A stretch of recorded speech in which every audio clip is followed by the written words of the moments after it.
মেঘ কাটতেছে, দিনকে দিন পরিস্থিতি অনেক ফার্ম সিদ্ধান্ত, এদিক ওদিক না, সুনির্দিষ্ট সিদ্ধান্ত নিয়ে তাতে আঁকড়ে ধরে দিকে যাচ্ছে। এরকম হওয়ার পিছনে ঘটনা যাই থাক, শিরোনামটা হলো ট্রাইব্যুনালের আইন সংশোধন, বন্ধ হলো শেখ হাসিনার ভোট করার পথ। অথবা ধরেন আরেকটা শিরোনাম, স্বৈরাচার হাসিনার ভোটে দাঁড়ানোর সব পথ বন্ধ হবে। কিছুদিন আগেকার কাহিনী, যখন নিউ ইয়র্কে একটা সাক্ষাৎকার দিয়েছিলেন, সব শেষ সাক্ষাৎকার মেহেদী হাসানের কাছে, এরপরে সবাই একেবারে সিদ্ধান্ত নিয়ে ঝাঁপায় পড়ছিল, হায় হায় কি হবে এখন। নিঃস্বার্থ বলে দিয়েছে হাসিনাকে ইলেকশন করতে দেবে। আমি স্পষ্ট করে এর বিরুদ্ধে বলেছি, আমি বলেছি যে ইউনুস এরকম কথা বলে নাই, আর উনি এই কাজ করবেন বলে আমি মনে করি না, কিন্তু কাউকে বিশ্বাস করা যায় না, যেহেতু বলছেন তাহলে এটা হবে। আর ভিউঘর পত্রিকাগুলো তো আছে, ইত্তেফাক যেমন ধরেন, এটাকে হেডলাইন বানিয়ে দিচ্ছে, হাসিনার ইলেকশনে দাঁড়ানোর ব্যবস্থা করা যে কোনো সময় হতে পারে। মানে এমন এমন উস্কানিমূলক হেডলাইন, এটা দেখলে মানুষের ওই খবরটা না পড়ে যাইতে পারবে না। অথচ বাস্তবে এই ঘটনাটা কোনো সত্যতা নেই, নিশ্চয়তা নেই, কিন্তু এই ধরনের ক্যাম্পেইন হয়েছে। ঘটনা অনেক আছে, সব কথা স্পষ্ট করে বলার সময় হয়তো এখনো হয়নি, তবুও যতটা পারা যায় বলবে। আচ্ছা 4 তারিখের কথাই বলি। আচ্ছা মূল ঘটনাটা আগে বলে দিই। এটাকে বলে পিপুলস রিপ্রেজেন্টেটিভ অর্ডার। জনপ্রতিনিধি হতে গেলে পরে কি কি নিয়ম মানলে জনপ্রতিনিধি হতে পারা যাবে, সেই অধ্যাদেশটার নামই হলো পিআরও, পিপুলস রিপ্রেজেন্টেশন অর্ডার। অর্থাৎ ইলেকশনের দাঁড়াবার শর্তাবলী, ইলেকশনের ক্যান্ডিডেট হওয়ার শর্তাবলী, এভাবে বলতে পারবেন। বাংলা সার কথা এটা হলো, অর্থটা এরকম। এই খবরটা আমি পড়তেছি বিডি নিউজ 24 থেকে। আপনারা অনেকে হয়তো জানেন না, বিডি নিউজ 24টা হলো খারাপ পড়তে না, মানে মেজর কোনো খারাপ পড়তে নয়, এটা হলো রয়ের একটা পত্রিকা, রয়ের ওনারশিপ 60% ওনারশিপ র। তারা পত্রিকাটা ব্যবহার করে বাংলাদেশের যত প্রচারিত নিউজ প্রতিদিন যে ছাপা হয় তার রেকর্ড রাখার একটা পত্রিকা এটা।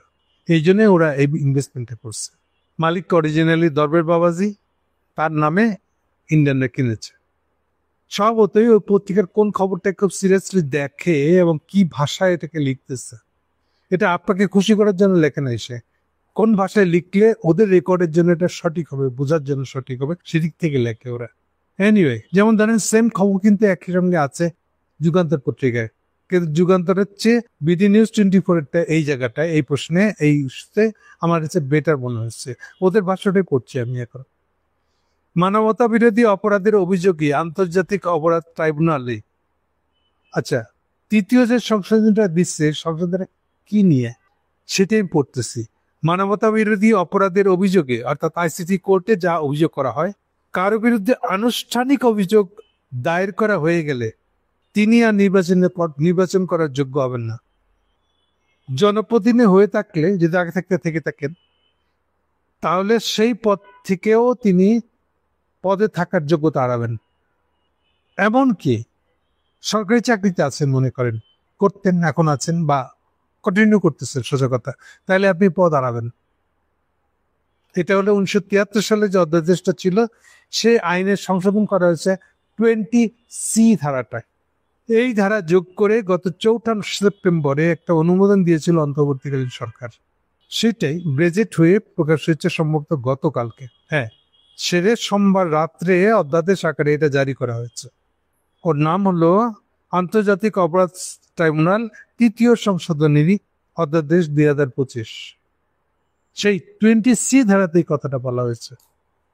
এখন আগে কি ছিল? এটা আগে যা ছিল একটা ব্রডলি একটা, এর সঙ্গে ডাইরেক্ট সম্পর্ক না আইসিটি কোর্টের, জেনারেল একটা অধ্যাদেশ ছিল ইউনিশ সরকারের দিক থেকে, যে এই আওয়ামী লীগ দলের কার্যক্রম বন্ধ থাকবে কতদিন, যতদিন পর্যন্ত না এই দলের নেতাদের নামে আদালতে, কোন আদালতে, আইসিটি কোর্টে যে মামলাগুলো চলছে, সেই মামলাগুলোর সিদ্ধান্ত হওয়ার আগে পর্যন্ত এই দলের তৎপরতা বন্ধ থাকবে। খুব টেকনিক্যাল শব্দ এই জায়গাটায়, দলের তৎপরতা বন্ধ। বলা হয় না দল নিষিদ্ধ, কথা কে লাগবেন, এইখানে মানুষ গন্ডগোলটা করছে, কারণ এই কথাগুলো অনেক টেকনিক্যাল টার্ম দিয়ে বলতে হয়েছিল। বলা হয়েছিল দলের অ্যাক্টিভিটি মানে মিটিং, মিছিল, সমাবেশ, ঘরোয়া সমাবেশ, দলের এক্সিকিউটিভ কমিটি মিটিং, এগুলো কোনোটাই করা যাবে না। এগুলোকে রাজনৈতিক তৎপরতা বলা হয় দলের। এগুলোর সবকিছুই বন্ধ থাকবে। কিন্তু এর মানে বলছে না যে দলটা নিষিদ্ধ হয়ে গেছে। অ্যাক্টিভিটিতে বন্ধ থাকবে কতদিন পর্যন্ত? যতদিন আদালতের বিচার কাজগুলো শেষ না হয়। তাহলে একদিক থেকে দেখলে দলটা নিষিদ্ধ করে নাই, আবার করছে। দল নিষিদ্ধ করে নাই কিন্তু অ্যাক্টিভিটি নিষিদ্ধ করে দিয়েছে, স্থগিত রাখছে। সাময়িক প্রত্যাহার, এক্সাক্ট টার্মিনোলজিটা হবে সাময়িক প্রত্যাহার। সাময়িকভাবে এটাকে উজ্জ করা হয়েছে। ওই মেয়েদের বিয়েতে সাক্ষাৎকারে ইউনুসকে সে জাপড়ে ধরছে। ইউনুস সরকার উত্তরটা দিচ্ছেন লিগ্যাল জায়গা থেকে, এই জন্য এইরকমের জটিলতা তৈরি হয়েছে। সো যেহেতু দল নিষিদ্ধ করে দেওয়া হয় নাই, ফলে কালকে যদি বিচার শেষ হয়ে যায়, তাহলে পরশু দিন এবং বিচারে যদি কোনো অভিযুক্ত না হয়, তাহলে তো দল আবার আগেকার মতন কাজ করতে পারবে। ফলে সেই হিসেবে উনি বলবেন যে কেউ যদি জিজ্ঞেস করে এই দলটাকে আরেকবার কাজ করতে পারবে না, আরো স্পেসিফিক যদি বলে দলটা কি আদালতের অধ্যাদেশ শেষ হয়ে গেলে পরে, আদালতের তৎপরতা শেষ হয়ে গেলে পরে কি কাজ করতে পারবে না, তখন ইউনুস সাহেবকে বলতে হবে ইয়েস, যে কোনো সময়। এই জন্য বলছে যে কোনো সময়ই করতে পারে। যে কোনো সময় বলতে যে কোনো সময় আদালতের কখন রায় শেষ হবে, কখন কার্যক্রম শেষ হয়ে যাবে তা তো আমি বলতে পারি না। ফলে জেনারেলি ইউনুস সাহেবকে বলতে হবে যে এটা শেষ হয়ে যাবে। আর উনি যে কোনো অ্যাগ্রেসিভ কোনো পদক্ষেপ নেন নাই আওয়ামী লীগের বিরুদ্ধে, এই কথাটাও তো তাকে বারে বারে বলতে হবে, সো দ্যাট উনি নিজে যে কোনো অ্যাগ্রেসিভ কোনো পদক্ষেপ আওয়ামী লীগের বিরুদ্ধে নিয়েছেন বা আওয়ামী লীগের বিরুদ্ধে তার কোনো ক্ষোভ আছে ব্যক্তিগতভাবে, এটা তো উনি প্রকাশ করতে পারেন না। এই জন্য ওনাকে লিগ্যাল পয়েন্টের থেকে খুব সাবধানের কথাগুলো বলতে হচ্ছে। তো এই যে উনি সম্ভাবনা রেখে দিয়েছিলেন যে আওয়ামী লীগ কি আবার ফিরে আসতে পারে, এখন কেউ যদি জিজ্ঞেস করে ফিরে আসতে পারে, উনি কি বলবেন? হ্যাঁ পারে, কিন্তু কিন্তু হলো যতদিন কোর্টের ইয়ে শেষ না হয়েছে। আচ্ছা, আরো একটা আছে, এটা ওই আলোচনার মধ্যে আসে নাই, না ইউনুস সাহেব বলেছেন না প্রশ্নকর্তা জানতেন বলে প্রশ্নকর্তা এটাকে উল্লেখ করছে। তাদের আনঅ্যাওয়ারনেস, অজানা, না জেনে প্রশ্ন করতে আসা। আমি এটা নিয়ে মন্তব্যের সময় লিখেছিলাম, মেয়েদের উইকনেসটা হলো মেয়েদের প্রশ্নগুলো শুনে চলে আসছে আওয়ামী লীগের কাছ থেকে। ইনফরমেশন, ডিটেল ইনফরমেশনটা ভিতর থেকে নেয় নাই। ডিটেল ইনফরমেশনটা হলো যেই অধ্যাদেশের নির্দেশটা কোর্টের কাছে গেছে ওখানে কি লেখা আছে, ওটা হচ্ছে ইম্পর্টেন্ট। ওখানে পরিষ্কার করে লেখা আছে কোর্টের এই কার্যক্রম শেষ না হওয়ার আগে পর্যন্ত আওয়ামী লীগের তৎপরতা বন্ধ থাকবে। এই কথার অর্থ বুঝছেন? বাইরে উনি 10 বার ইউনুস সাহেব মুখে যাই বলুক না কেন, ইচ্ছে এসে যায় না, কারণ ওই নির্দেশের মধ্যে লেখা আছে, ইউনুস সাহেবের অধ্যাদেশ হিসাবে নির্দেশ আকারে কোর্টকে বলা আছে যে আপনাদের এই কাজক্রম যদি শেষ না হয়, শেষ না হওয়া পর্যন্ত এই দলটা নিষিদ্ধ থাকবে। একে বলা আছে, স্বরাষ্ট্র মন্ত্রণালয়কে বলা আছে নোটিফিকেশন দিয়ে, যার জোরে স্বরাষ্ট্র মন্ত্রণালয় ওই যে আওয়ামী লীগের কোনো মিছিল সমাবেশ, কোনো কর্মী, কোনো পুরানা এমপি যদি কোথাও পাওয়া যাচ্ছে তাদেরকে ধরে নিয়ে আসতেছে। এই ধরে নিয়ে আসার লিগেল বেসিসটা কি? বেসিসটা হলো ইউনুস সাহেবের এই অর্ডার। ফলে ওই অর্ডার গুলোতে কি লিখেছে ইউনুস সাহেব, ওটা ইম্পর্টেন্ট, মোর ইম্পর্টেন্ট দেন ইউনুস সাহেব মুখে কাকে কি বলতেছে, সাংবাদিককে কি বলছে। এখন এগুলো সম্পর্কে যাদের ধারণা নেয় তারা ইউনুস সাহেবের মুখে যদি ভুল চুকে একটা শব্দ এদিক ওদিক গিয়ে দেখে মুখ ফসকে বা বিভ্রান্তি তৈরি করে ফেলে থাকে, তা থেকে তো সিদ্ধান্তে যাওয়া যাবে না। কারণ ইউনুস সাহেব স্বরাষ্ট্রমন্ত্রীকে কি অধ্যাদেশ জারি করে নির্দেশটা দিচ্ছে, ইউনুস সাহেব কোর্টকে কি অধ্যাদেশ জারি করে নির্দেশটা দিচ্ছে, ওইটাই তো ম্যাটার করবে। ওখানে পরিষ্কার করে লেখা আছে যে জিনিসটা করা যাবে না। ওকে, এরপরেও যাতে কনফিউশন না হয়, এটা আমি পরিষ্কার ছিলাম এই জন্য যে আমি এই দুটো নির্দেশই নিজে পড়ে রেখেছি, আমি জানতাম। ফলে আমি কারো কাছ থেকে না শুনে আগেই বলে দিয়েছিলাম যে ইউনুস সাহেব এই কথা বলে নাই, এই কথা মিট করে নাই। ফলে আওয়ামী লীগ নিষিদ্ধই থাকবে, আওয়ামী লীগ চাইলে ইলেকশন করতে পারবে না। এখন বুঝা উঠলে বুঝেন না, তার উপরে এইটা সুযোগে যারা বিএনপির সমর্থক তারা তো মনে করছে এই তো পাইছি, শুধু আমাদের লেজ কাটা গেছে, ইন্ডিয়ার হাতে পড়ে গিয়ে, তার না তো, এই ইউনুস সাহেব তো আমাদের দলে আসছে। ওরা ওই খুশিতে এটাকে আরো প্রচার করছে। ফলে পুরো জিনিসটা একটা কনফিউশন তৈরি করছে। শেষে উপায় না দেখে পরের দিন আসিফ নজরুলকে জিজ্ঞেস করেছে, আসিফ নজরুল নিজেও তার ধারণা কি এই ধরনের একটা উত্তর দিতে হয়েছে। কারণ উনি যদি বলে যে না এটা হয় নাই, তাহলে আবার প্রশ্ন উঠবে যে এটা কি কোনো কোনো উপদেষ্টা পরিষদের মিটিং এর সিদ্ধান্ত, এই প্রশ্ন যদি করে বসে তখন আসিফ নজরুল সাহেব মুখ বন্ধ হয়ে যাবে। এই সব কিছু মিলিয়ে আরো একটা ঘটনা আছে 3 তারিখে, এটা পরে বলতেছি বা বলবো না হয়তো। ফাইনালি যেটা হয়েছে, ইউনিশার আরো একটা অধ্যাদেশ জারি করছে, মানে আরেকটা কারেকশন করেছে, পরিষ্কার করে। এই কারেকশনটা এইটা 4 তারিখেরটা। কি লেখা আছে ওখানে? লেখা আছে যে যদি কারো নামে একবার ফর্মাল চার্জ, অভিযোগ, ফর্মাল আনুষ্ঠানিক অভিযোগ যদি আইসিটি কোর্টে দাখিল করা হয়ে যায়, তাহলে উনি এই সব পদ হারাবেন, সব পদ স্থগিত হয়ে যাবে। রাজনৈতিক পদ হোক, চাকরির পদ হোক, তৎপরতা, রাজনৈতিক তৎপরতার কোনো সিদ্ধান্ত হোক, বা আওয়ামী লীগের দলের কোনো তৎপরতা হোক, সবকিছু নিষিদ্ধ হয়ে যাবে। এখন এখানে অনেকে মনে করতে পারেন, আচ্ছা বিচার তো হয় নাই, শেষ হয় নাই, অভিযোগ দায়ের করা মানে তো বিচার না, তাহলে বিচারের আগেই তার বিরুদ্ধে আপনি কেন অ্যাকশন নিচ্ছেন? অনেকে মনে করেন একটা খুব ভ্যালিড আর্গুমেন্ট দিয়েছে, শক্ত আর্গুমেন্ট। অভিযোগ দিচ্ছে, রায় তো আর হয়ে যায়নি, প্রমাণিত তো হয়ে যায়নি আদালতে যে উনি অভিযোগ, তাহলে আগেই কেন দলটা নিষিদ্ধ হয়ে যাবে বা অ্যাক্টিভিটি নিষিদ্ধ হয়ে যাবে? অনেকে মনে করেন হ্যাঁ একটা বিরাট ভুল ধরতে পারছি জিনিসের। না, আমি সরি তাদের জন্য, দুঃখিত। আইনে 2 ধরনের টাইপের হয় ক্রিমিনাল আইন। একটা হয় মামলা দিচ্ছেন, আপনাকে ধরে নিয়ে গেল, ঠিক যেমন ম্যাজিস্ট্রেট কোর্টে যতগুলো মামলা হয়, ওই ম্যাজিস্ট্রেট কোর্টে আপনাকে হাজির থাকতে, হাজির না থাকলে আপনাকে বাসা থেকে ধরে নিয়ে আসবে। যে কোনো মামলা দিবে ম্যাজিস্ট্রেট কোর্টে, বা পুলিশ যেগুলো অভিযোগ দেয় ম্যাজিস্ট্রেট কোর্টে নিয়ে যায়। প্রথম যেটা এন্ট্রি, আদালতের এন্ট্রি পয়েন্ট হচ্ছে ম্যাজিস্ট্রেট কোর্টগুলা। ম্যাজিস্ট্রেট কোর্টে নিয়ে যায় পুলিশ আপনাকে, পুলিশ আপনাকে গ্রেপ্তার করছে, করে নিয়ে যাবে ম্যাজিস্ট্রেটের কাছে। সেখানে সবসময় কি হবে দেখবেন, হয় আপনাকে বলবে যাচ্ছে ইমিডিয়েট আপাতত জেলে রাখেন, পরে আমরা দেখছি কি করা যায়। এটা হলো একটা পথ। আর একটা পথ হলো তখনই পুলিশ বলতেছে না, ওকে রিমান্ডে দেন, অর্থাৎ ওকে জিজ্ঞাসাবাদ করে, আমরা যে মামলাটা দিব ওই দেওয়ার আগে আমাদের কিছু জিজ্ঞাসাবাদ করা দরকার, সেই জন্য ওর হেফাজতটা আমাদেরকে দেয়। এটা আমরা অনেকে বুঝতে পারি না কেন এরকম হয়। হেফাজত কথাটা ইম্পর্টেন্ট। হেফাজত মানে হলো এই যে আজকের দিনে আমি অভিযোগ দিলাম, এরপরে কিন্তু পুলিশের কোনো দায় নেই। পুলিশের দায় অতটুকু, ওকে গ্রেপ্তার করেছে, ধরে নিয়ে এসে 24 ঘন্টার মধ্যে একটা ম্যাজিস্ট্রেটের সামনে হাজির করে দাও। হাজির করে দেওয়ার পরে আর পুলিশের কিন্তু কোনো রোল নাই, পুলিশ এরপরে আর ওকে টাচ করতে পারবে না। ওই ব্যক্তি তখন ম্যাজিস্ট্রেটের আন্ডারে থাকে, আদালতের আন্ডারে থাকে। এবার আদালত ঠিক করবে ও নেক্সট দিন শেষে, কাজ শেষে, অফিস শেষে, ওই মামলা শেষে ওনাকে কোথায় পাঠাবে। একটা পাঠাতে পারে আদালতের কাস্টোডিয়ান, হলো আসলে জেল, টেম্পোরারি কাস্টোডিয়ান, মানে যার হাতে সে রাখতে বললো, আচ্ছা আজকে রাখো, ও ডেট দিচ্ছি পরের 10 দিন পরে, 10 দিন পরে কিন্তু নিয়ে আসবা, এটা হলো কাস্টোডিয়ান। কিন্তু দেখেন এই কাজের সঙ্গে আর ওই যে থানা ওকে ধরে নিয়ে আসছে তার আর কোন সম্পর্ক নাই। কিন্তু থানা ধরে নিয়ে ম্যাজিস্ট্রেটের সামনে জমা দিচ্ছে, ওই দিনের প্রোগ্রাম শেষ, ওই দিনের না, এই ইস্যুতে পুলিশের কাজ শেষ। এইবার পুলিশ আরেকটা কাজ করতে পারে নতুন করে, ওই ম্যাজিস্ট্রেটের সামনে একটা আবেদন করতেছে যে এখন আমরা যে একটা চার্জ দেবো ওনার নামে, যে চার্জের কথা প্রাথমিকভাবে আপনার সামনে বললাম, সেটা আরেকটু ফর্মাল করতে গেলে পরে ওনাকে আরো জিজ্ঞাসাবাদ করা দরকার। কিন্তু সেক্ষেত্রে এই আসামিকে আমাদের সাথে দরকার, কারণ ওখানে জিজ্ঞাসাবাদ করতে হবে। তাহলে উনি যেন আমাদের হেফাজতে থাকে তার একটা অনুমতি চাচ্ছি, এটা কি বলে রিমান্ড। এইবার আদালত যদি অনুমতি দেয় তো ভালো, রিমান্ড ক্যান্সেল করে দিলে কি করবে আদালত? তাইলে আদালত তো আর নিয়ে বাসা যাবে না, ম্যাজিস্ট্রেট তো আর আসামিকে নিয়ে বাসায় চলে যাবে না, নিজের বাসায় তো রাখবে না। উনি তখন টেম্পোরারি রাখার জন্য যাকে দিবেন ওটা হলো জেলখানা। খেয়াল রাখবেন, জেলখানা পুলিশ না কিন্তু। জেল পুলিশ আমরা বলে ফেলি, কিন্তু জেল পুলিশ বলে কোনো শব্দ নাই, জেলে কোনো পুলিশ নেই।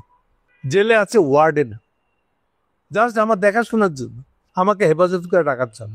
এটা পুলিশ না, ওর কোনো পুলিশি কার্যক্রম নাই। এবং জেল মূলত ওই ম্যাজিস্ট্রেটের আন্ডারে। কিন্তু খেয়াল রাখেন, এখানে স্বরাষ্ট্র মন্ত্রণালয়ের কোনো ভূমিকা নেই, যদিও জেলখানা স্বরাষ্ট্র মন্ত্রণালয়ের আন্ডারে। কথাগুলো খুব পরিষ্কার রাখবেন, কাজের ভাগ খুব পরিষ্কার। এখন আসেন তাহলে এই পার্টিকুলার কেসে কি হইলো।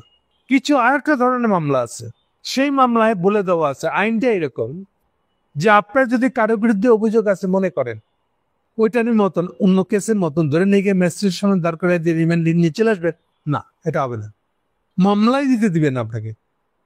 কি বলা আছে ওখানে?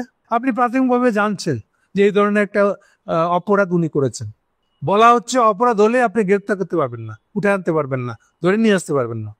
কি করতে হবে তাহলে? ওটাকে নিয়ে প্রথমেই আপনি একটা প্রাইমারি ইনভেস্টিগেশন করে ফেলবেন নিজেই, ওনাকে জানাই বা না জানাই।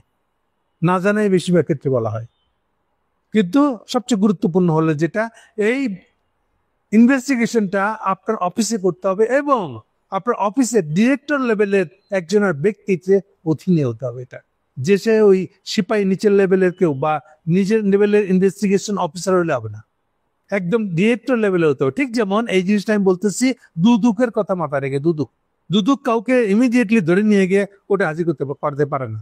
দুদুক প্রথমে জানবে এ ধরনের একটা তার তহবিল তছরূপ বা এই ধরনের একটা মামলা হয়েছে, এরকম একটা ঘটনা আছে। জানার পরে ওরা এবার ইনভেস্টিগেশন করবে। এই ইনভেস্টিগেশনটা হতে হবে দুদুকের কোন একটা ডিরেক্টর লেভেলের অফিসারকে দিয়া।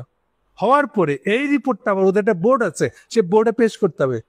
বোধহয় 15 দিন দেয় এটা ইনভেস্টিগেশন করতে। ইনভেস্টিগেশন রিপোর্টটা সেখানে পেশ করতে হবে। পেশ করার পরে ওই কমিটি যদি মনে করে ইয়েস দেয়ার ইজ সামথিং, সন্দেহ করার মতন বিরাট কিছু আছে এখানে, তাহলে এইবার ওর নামে অ্যারেস্ট ওয়ারেন্ট জারি করবে। এবং খেয়াল রাখবেন দুদকের অফিসারদের কিন্তু আবার গ্রেপ্তারের ক্ষমতা আছে, খালি সাথে করে পুলিশ নিয়ে যায় কিছু বাড়তি আইন শৃঙ্খলার জন্য, গায়ের বল দেখানোর জন্য, কিন্তু অ্যারেস্ট করে কিন্তু দুদকের অফিসারটাই পারে, এই গ্রেপ্তারের ক্ষমতা ওদেরকে দেওয়া আছে, কিন্তু পুলিশ সাথে নিয়ে যায় তারা। এনিওয়ে, এবার তাকে ধরে নিয়ে এবার ডাইরেক্ট কোর্টে হাজির করবে। এটাকেই বলে ফর্মাল চার্জ জানা, কথা খেয়াল রাখেন।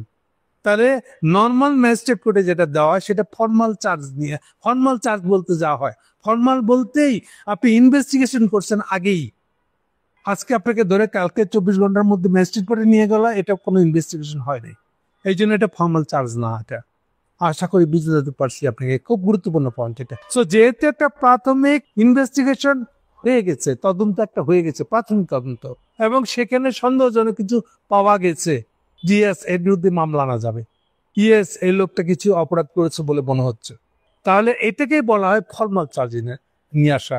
সো আরসিটি কোর্ট হলো এই গোত্রের, এই যে দুদুকের স্টাইলের। সেই জন্য আরসিটি কোর্ট যখন কারো বিরুদ্ধে ফর্মাল মামলা আনে, এর মানে হলো ইনভেস্টিগেশনের পর্যায়ে শেষ হয়ে গেছে। ঠিক যেমন গতকালকে তাজুলের যে বক্তব্যটা, সে আগে বলছে এই সপ্তাহের ভিতরে বহু কিছু গুমের আসামি, দিন যা তদন্তাধীন ছিল, এই যে দেখেন তদন্তধীন। যে কোনো ফর্মাল চার্জ যখন আনা হয়, আনুষ্ঠানিক অভিযোগ মানেই বুঝবেন যে আগে একটা ইনভেস্টিগেশন হয়ে গেছে, ফর্মাল একটা ইনভেস্টিগেশন তদন্ত হয়েছে, তার ভিত্তিতে চার্জ আনা হচ্ছে এখন। এইবার চার্জটা নিয়ে সে আদালতের সামনে পেশ করতেছে। তাহলে আইসিটি কোর্টে যখন ফর্মাল চার্জ আনা হবে যার বিরুদ্ধে, এ আর ছাড়া পাবে না। এখন আপনি ওই যুক্তি খাটাতে পারবেন না যে উনি তো নয়, প্রমাণিত না। হ্যাঁ, প্রমাণিত না, কিন্তু অলরেডি তদন্ত একটা হয়েছে। তো যেহেতু অলরেডি তদন্ত একটা হয়েছে এবং তদন্তে মনে করা হচ্ছে যে এই লোকটা অপরাধ করেছে, অন্তত তদন্ত অফিসের দিক থেকে দেখলে এই লোকটা অলরেডি অপরাধী বলে তারা মনে করছে, বাকিটা আছে এখন আদালত ডিসাইড করবে। সো যেহেতু তদন্ত আগে হয়ে গেছে, আগে গ্রেপ্তার না, আগে তদন্ত হয়ে গেছে, সেই জন্য এটা যথেষ্ট আর্গুমেন্ট যে এদের অ্যাক্টিভিটি বন্ধ থাকা যাবে। আমি আশা করি বুঝাতে পারছি আপনাদেরকে যে কেন আওয়ামী লীগের অ্যাক্টিভিটি আগেই বন্ধ করে দেওয়া গেছে। প্লাস ইউনূস সাহেবের যে জেনারেলি বলে দেওয়া আছে এই দলটা অ্যাক্টিভিটি নিষিদ্ধ থাকবে, দল নিষিদ্ধ করা হয় না, দল অ্যাক্টিভিটি নিষিদ্ধ করা আছে। এই দুটো কথার মধ্যে ফারাক বুঝতে হবে আমাদেরকে। অ্যাক্টিভিটি নিষেধ করা হয়েছে, এই জন্য মিছিল করতে পারবে না রাস্তায় আওয়ামী লীগেরা। প্লাস যেটা ভুলে যাবেন না আপনারা, 1400+ লোকের খুন করেছে, খুনের মামলা, এগুলা খুব চারটিখানি কথা না। 15 বছর ধরে যেসব শাসন করছে, 15 বছর ধরে যেসব, এই জন্য এই আইনটার মধ্যে দেখেন আরো পরিষ্কার করে দিয়েছে যেসব সরকারি কর্মচারী হাসিনার পক্ষে এইসব খেদমত করে, এইসব চুরি চামারি হাসিনাকে সহায়তা করছে, গুম খুম অপহরণ থেকে আয়নাঘর থেকে সবকিছু কাজে সহায়তা করছে, বল তবিয়তে আজকে আছে। আপনারা খেয়াল করছেন 2টা মেজর জেনারেল, তাদের চাকরি ন্যস্ত করে দেওয়া হয়েছিল এই ইউনূস সরকার। কোথায়? পররাষ্ট্র মন্ত্রণালয়, তারা নাকি অ্যাম্বাসেডর চলে যাবে, গতকালকে বাতিল করে দেওয়া হয়েছে। কেন? এই একই কারণ যে আপনি একই সাথে করতে পারেন না, যেহেতু অলরেডি অধ্যাদেশটা জারি হয়ে গেছে। সো এর মানে দাঁড়ালো যে এখন হাসিনার দলের পক্ষে কেউ, বিশেষ করে যারা আগে জনপ্রতিনিধি ছিল, তারা কেউই নতুন করে আরেকবার ইলেকশন দাঁড়াতে পারবে না। যাদের যাদের নামে অভিযোগ দেওয়া আছে, চার্জ দেওয়া হয়ে গেছে এবং যাদের ইনভেস্টিগেশন হয়ে গেছে, ইনভেস্টিগেশন হয়ে ফর্মাল চার্জ নেওয়া হয়েছে, তারা আর ইলেকশনে দাঁড়াতে পারবে না। আশা করি আপনাদেরকে বুঝাতে পারছি। সাথে গেলে একটা জিনিস অ্যাড করে দিই, এটা খুব ছোট করে বলবো। 3 তারিখে আর্মির ভিতরে একটা সিদ্ধান্ত হয়েছে, যেটা শুনতে আমাদের ফখরুল সাহেব গেছিলেন 5 তারিখে ক্যান্টনমেন্টে ওয়াকার সাহেবের কাছে। আর্মির এই সিদ্ধান্ত ছিল খুব গুরুত্বপূর্ণ। ইউনূস সাহেব বাজায় দেখতে চাইছিলেন। বিষয়টা হলো এই গভর্নমেন্টটা শুরু থেকে এমন একটা অবস্থা হয়ে আছে, এখানে পাওয়ার সেন্টার ছিল 3টা, তার মধ্যে 2টাই ছিল আসলে ইনফর্মাল। হাসিনাকে যারা উৎখাত করছে তার মধ্যে একটা অংশ হলো আমি, আর একটা অংশ হলো ছাত্র জনতা বলে, যেগুলো মূলত স্টুডেন্টদের একটা লিডারশিপ। এই দুটাই ইনফর্মাল, ফর্মালি তারা সরকারকে বসাইছে এরকম ক্লেম করে নাই, তারা সরকার চালাচ্ছিল ইউনূস সাহেব। ফলে এই অর্থে ফারাক। আবার ওদের মধ্যে যে কোঅর্ডিনেশনটা ইনফর্মাল, এই শব্দটা খেয়াল রাখবেন। ইউনূস সাহেব শুনতে বাধ্য না, না আর্মির কথা না ছাত্রদের কথা, কিন্তু উনি এটাও জানেন যে বাধ্যবাধকতা যদি আপনি ইনফর্মালি আপনি না